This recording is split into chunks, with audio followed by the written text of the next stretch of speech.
예수님. 오늘 복음에서 등장하는 예수님의 모습은 고됨입니다. 고됨. 그러면서도 스스로 고됨을 찾아 나서고 있죠. 사제를 언제 찾을까요? 자신들이 필요할 때 찾죠. 좋은 게 있어서 찾는 경우는 거의 없습니다. 아이고, 우리 아들이 이번에 결혼합니다. 신부님 와가 축하해 주이소. 같이 잔치상에 같이 참석해 주이소 하는 것보다는 보통은 고민거리가 있을 때, 우리 아가 성당을 안 나옵니다. 남편이 자꾸 술을 쑤시먹고 나를 두드리 팹니다. 어쩔까요, 신부님? 슬프고 괴로운 일을 앞에 두고 사제를 많이 찾아옵니다. 원래 사제는 예방하도록 주어진 존재입니다. 사실 모든 의사들도 그래요. 예방이 우선입니다. 예방이. 근데 보통은 다들 일을 심화시켜 놓고 와서 해결해 달라고 찾아오는 경우가 많죠.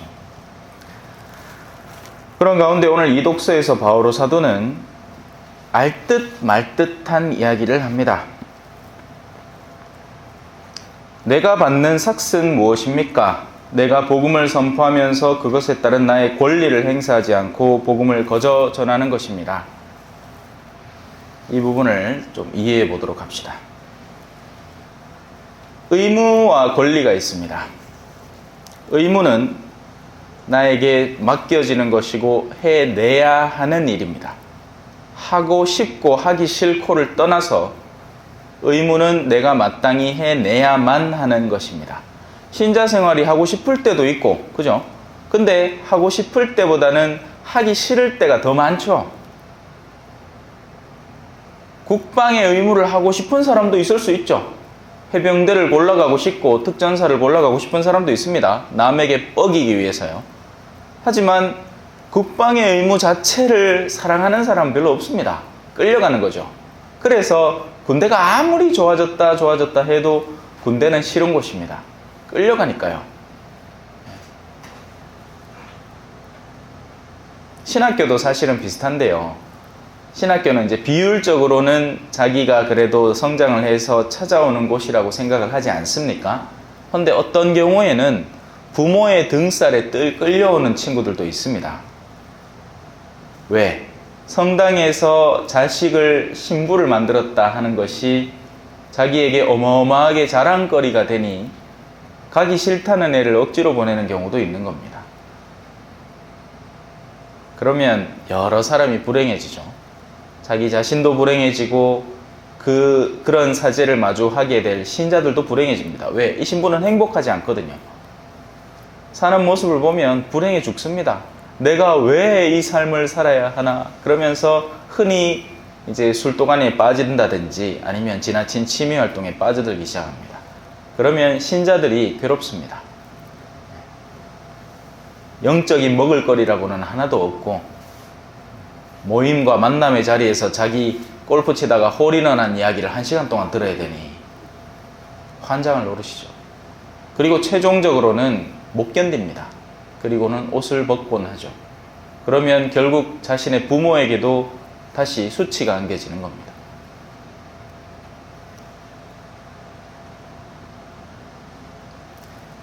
의무라는 것은 해내야만 하는 일입니다. 그래서 싫습니다.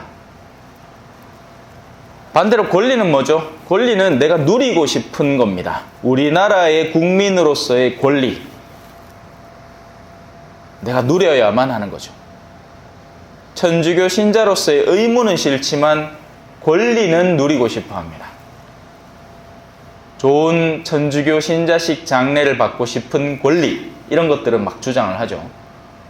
성당 코빼기도 안 보이던 사람이 죽을 때 돼가지고 자신의 권리를 주장하기 시작합니다. 그래서 권리는 사람들이 어떻게든지 챙겨받으려고 하는 겁니다. 정치인들이 정치인이 되는 이유는 의무를 다하기 위해서라기보다 정치인으로서 주어지는 권리들이 맛깔스럽기 때문에 하는 경우가 더 많습니다. 정말 백성들을 사랑할까요? 의문스럽습니다. 아니겠죠? 정치인이 되고 나면 받을 수 있는 여러 가지 커미션과 리베이트들, 자기 친척들을 자기의 권력 속에서 교묘한 자리로 갖다 옮기게 해서 여러 가지 이득을 받게 해주는 여러 가지 수단들, 그런 것에 눈 뜨는 겁니다. 그걸 권리라고 생각을 할 테니까요. 의무는 등한시하고 권리만 찾으려는 겁니다.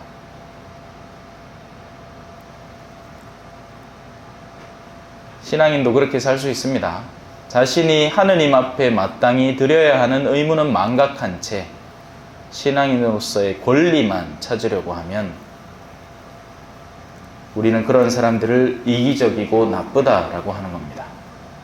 사람은 누구나 자신이 갖고 있는 의무와 권리를 균등하게 지니고 있습니다. 의무에 따르는 권리가 뒤쫓아오는 거죠. 권리가 있는 만큼 그 이상은 의무와 책무가 주어지는 겁니다. 예를 들어서 아빠는 해내야 하는 의무가 있죠. 반면 가질 수 있는 권리가 있습니다. 의무는 뭐죠? 가족들을 돌보는 겁니다. 리더십 있게 가족들 앞에서 이런저런 일들에 대한 현명한 결단을 내리고 최종적인 결정을 내려주는 일입니다. 반면 아빠의 권리는 가족들로부터 존경과 사랑을 받는 겁니다.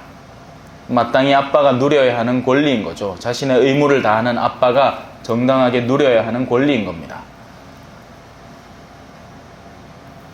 근데 요즘 그렇지 않죠.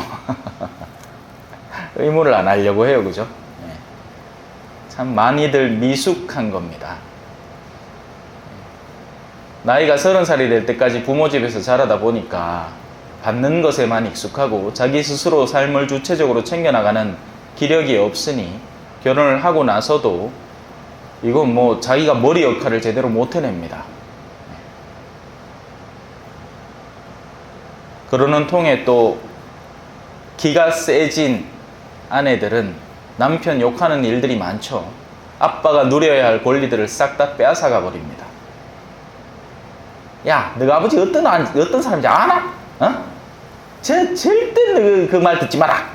앞에서 얘기를 하고 있는데, 아버지가 얘기를 하고 있는데 옆에서 자식들한테 너가 아빠 말 듣지 마라. 몬때 빠졌습니다. 그죠? 그러면 좋을 것 같죠. 나중에 그 결과가 다시 고스란히 자신에게 돌아옵니다. 집안에서의 가장의 권리를 무너뜨리는 사람이 자기에게 얼마나 좋은 권리가 돌아올 거라고 착각하는 겁니까? 그 자녀들은 존경이라는 것에 눈뜨지 않을 겁니다. 아, 모든 권리는 파괴될 수 있구나. 사제도 마찬가지입니다. 사제는 본당 신자들을 하늘나라로 이끌어가야 할 강한 책무와 의무가 있습니다. 이 의무를 충실히 수행해 나가야 하죠.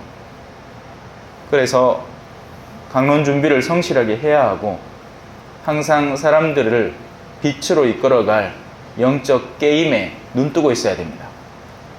거기에서 눈 감아버리면 이제 여러분들은 머리를 상실한 본당 공동체를 가지게 되는 겁니다. 반면 사제로서 받아야 마땅한 권리들이 있습니다. 그건 신자들로부터 존경과 사랑을 받는 겁니다. 그건 사제들이 누릴 권리입니다. 그들의 의무를 다할 때 말이죠. 때로는 이 균형이 맞지 않을 때도 있습니다. 세상에 균형이 다 맞으라는 법은 없으니까요. 의무는 다 하고 있는데 권리를 제대로 챙겨받지 못하는 경우들이 생겨납니다. 바로 사도가 얘기하는 건 바로 이 부분입니다. 복음은 최선을 다해서 전하고 있는데 자신의 온 생을 던져서 심지어는 깜빵에 갇혀서까지도 계속해서 서간을 쓰면서 공동체들을 돌보고 사람들을 바른 길로 이끌려고 애를 쓰고 있는데 정작 돌아오는 것은 그에 대한 조롱과 원한, 심지어는 증오일 때가 있습니다. 헌데 바오로 사도는 이것이야말로 자신이 받을 삭시라고 이야기를 하는 겁니다. 그래서 이 부분을 읽으면 이게 뭔 소리지 싶은 겁니다. 삭스는 뭡니까? 여러분 일을 왜 해요? 참외 왜 재배합니까? 그거 나중에 팔아다가 돈 벌려고 하는 거 아니에요? 그죠? 그 이득이 확실하니 참외 재배하는 고생을 하는 겁니다. 이득이 없이 고생하는 사람은 아무도 없어요. 뭔가 득되는 게 있으니까 고생을 하는 겁니다. 근데 바오로 사도는 이렇게 얘기하는 거예요. 나는 고생 자체를 위해서 고생합니다. 고생이 더 강해지도록 고생합니다. 이 말 하는 겁니다. 고생을 하면 할수록 나에게 가해지는 박해가 심해지니 고생을 합니다. 이게 무슨 말이에요 도대체? 이해가 됩니까? 안 되죠. 솔직히 안 됩니다. 겉으로야 껍데기로야 아이고 저는 이해합니다. 아이고 바오로 사도 영성이 대단하네요. 아니요. 우리가 막상 그 상황이 닥치면 이해 못하는 겁니다. 자식을 키우는 거 왜 키워요? 자식들이 나중에 나를 돌볼 거라고 생각해서 키우잖아요. 근데 키워보면 어때? 안 그렇죠? 예? 스님도 맞닥하네.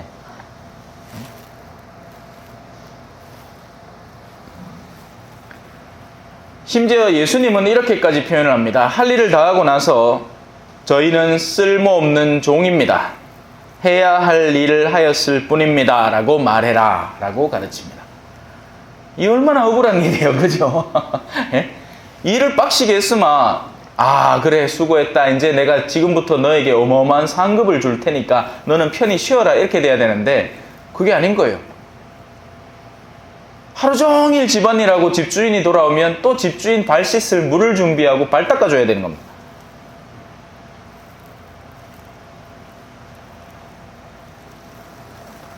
자, 자신이 누릴 만한 권리를 어떻게 하는 겁니까?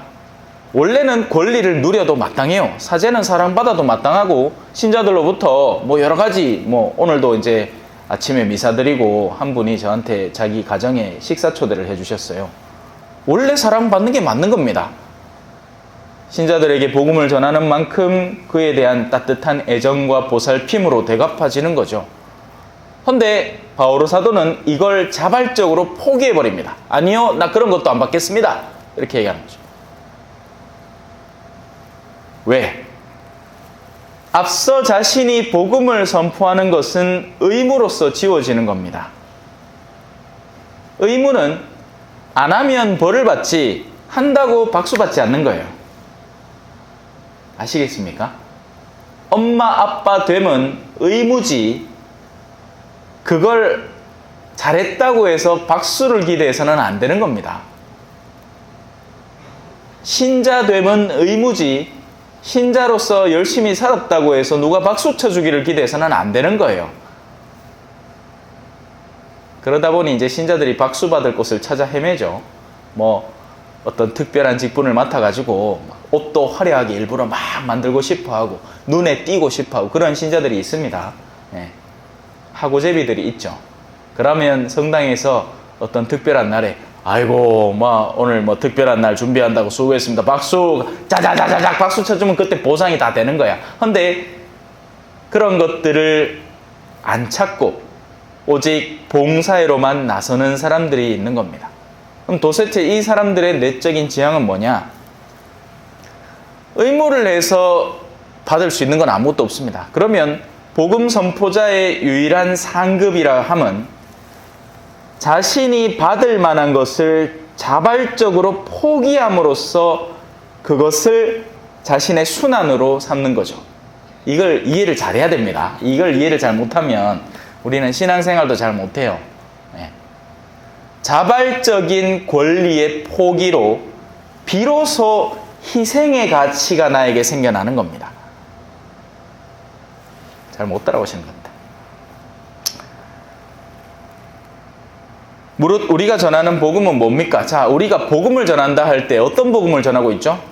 뭐 개신교 어떤 특정 목사님들 얘기를 들으면 이런 것들이 복음입니다. 자, 여러분 하느님을 철두철미하게 믿으면 여러분의 삶에 축복이 가득해져서 여러분들이 하는 사업이 성공을 하고 돈 1,000만 원 벌 거 2,000만 원 벌고 병도 낫고 다 할 겁니다. 자, 이제 이런 것들을 보통은 상급이라고 표현합니다. 축복이라고 표현하죠. 그런데 사실상 이건 복음이 아닙니다. 예수님은 이 복음을 전하러 오신 게 아니에요. 오늘 예수님의 복음만 봐도 그렇잖아요. 예수님 뭐 하고 있습니까? 어디 가자마자 누가 아프대. 그래서 나사하죠. 그러고 나있기에 또 저녁이 돼갖고 그 소문이 퍼져가지고 온갖 때만 병자하고 막이 들린 사람들. 여러분 병자 가까이서 보살펴 본 적이 있습니까? 네, 끙끙댑니다. 제가 가톨릭 병원하고 포항성묘병원의 중환자실하고 뭐 여러 가지 병실, 병동에서 일해봤거든요. 신경외과 병동에서 일해봤습니다. 환자들은요, 한 사람의 진력을 빼가요. 아침마다 가서 출근해서 뭐 하는지 아십니까? 그 침대에 누워있는 환자들 이제 휠체어에 내리는 겁니다. 그러면 그 간병하는 분들이, 옛날에는 간병인을 돈 주고 구하고 이런 개념도 없었어요. 그냥 자기 가족 중에 한 명이 그 붙어 있는 겁니다. 그러면 그분들이 하루 종일 이렇게 산책하고 또 돌아와. 그럼 돌아오면 또 그분들을 침대에 옮겨주는 겁니다. 중환자실하고 응급실에 있을 때는 3시간 간격으로 거기 누워있는 자기 혼자 몸도 거동하지 못하는 분들을 포지션 체인지를 해줘야 돼요. 안 그러면 욕창이 생겨가지고 썩어난단 말입니다. 등이. 그 모습을 지켜보고 있으면 사람이 피폐해집니다.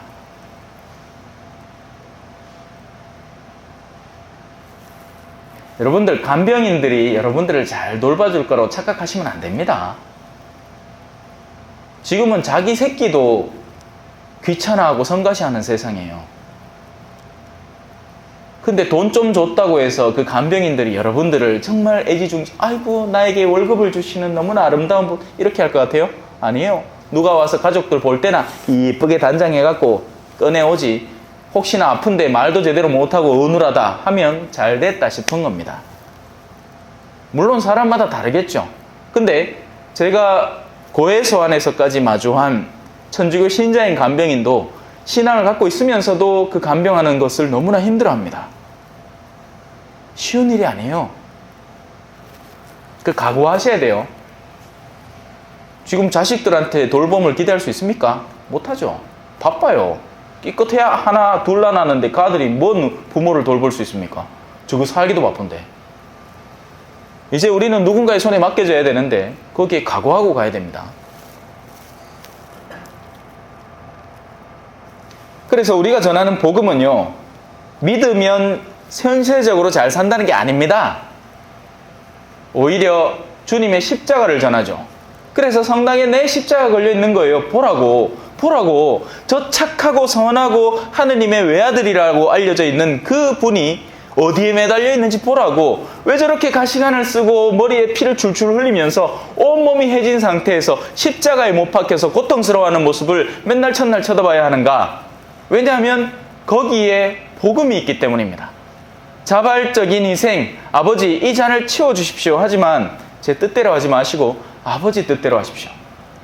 거기에 복음이 있기 때문입니다. 우리의 진정한 구원은 현세에서의 다시 잘 살게 됨이 아니라, 죽었던 사람이 다시 세상 안에서 깨어나는 게 아니라 영원 안에서 부활을 누리는 것이 우리의 복음이기 때문에, 그 부활을 뒤집었을 때 현세에서 우리에게 드러나는 것은 십자가이기 때문에 십자가를 비춰주는 거예요.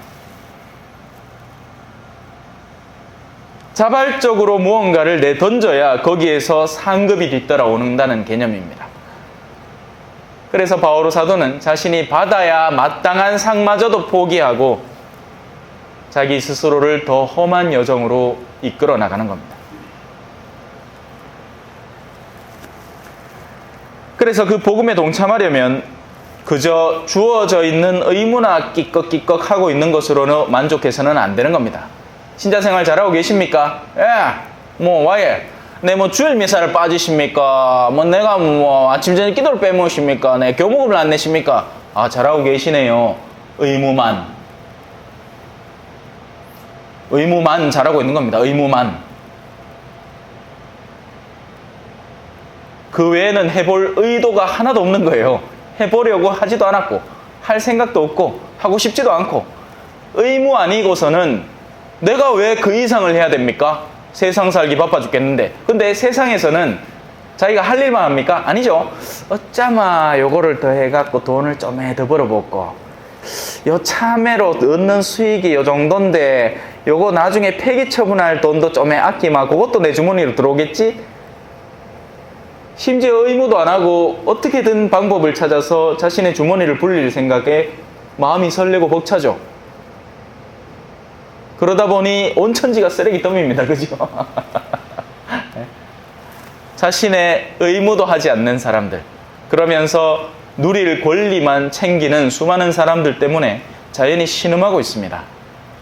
정말 우리가 필요 때문에 저 많은 작물들을 재배할까요? 아닙니다. 욕심 때문에 재배하죠. 정말 필요 때문이라면 이렇게나 더럽혀질 이유가 없습니다. 참 이야기를 들을 때마다 놀랍니다. 그렇게나 많은 농약들이 거기에 뿌려진다는 사실이. 그래, 원래 사과는 그렇게 깨끗하고 반짝반짝하지 않죠.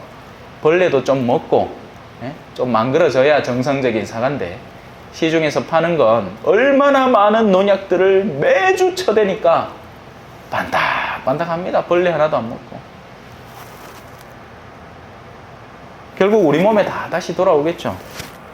지하수는 지하수대로 오염되고, 그러면서 또 교회는 생태를 이야기합니다. 그죠? 생태적 환경. 그저 분리수거나 몇 개 잘하고 빨대나 종이 빨대 쓰고 뭐 텀블러나 가져가면 자연 환경이 보존되는 것처럼 이야기하죠. 아니에요. 우리 마음속에 탐욕이 사라지지 않는 이상 자연은 절대 깨끗해지지 않을 겁니다. 저 어디 비닐하우스 하나 그냥 낡은 거 걷어가지고 폐기 처분하는 거 귀찮으니까 뒤에 가갖고 슥 밤에 태아 봅니다. 그러면 연기도 안 보이겠다. 좋거든. 그러면 우리가 평생 쓸 비닐봉지 다 모아도 그거 이상 안 되는 겁니다. 순식간에 그만한 폐기를 하는 거죠. 의무는 맡겨지는 것이고 해내야만 하는 것이며 오히려 하지 않을 때 불행해지는 것입니다. 그래서 복음을 전하는 이가 유일하게 얻을 수 있는 제대로 된 삭시라고 하는 것은 스스로를 희생하는 자유뿐입니다. 바오로 사도는 그걸 절대로 놓치지 않았고, 그 바오로 사도의 영성을 뒤따르는 수많은 사제들도 마찬가지로 살아갈 겁니다. 권리를 주장하기보다 의무를 마땅히 이행하고, 그것도 모자라서 자신이 하지 않아도 될 수고까지 내어 바치는 것. 그것이 복음 선포자가 복음에 동참하는 구체적인 방법입니다. 오늘 복음 한호송이죠. 그리스도 우리의 병 곧 떠맡으시고 우리의 질병 짊어지셨네. 아멘.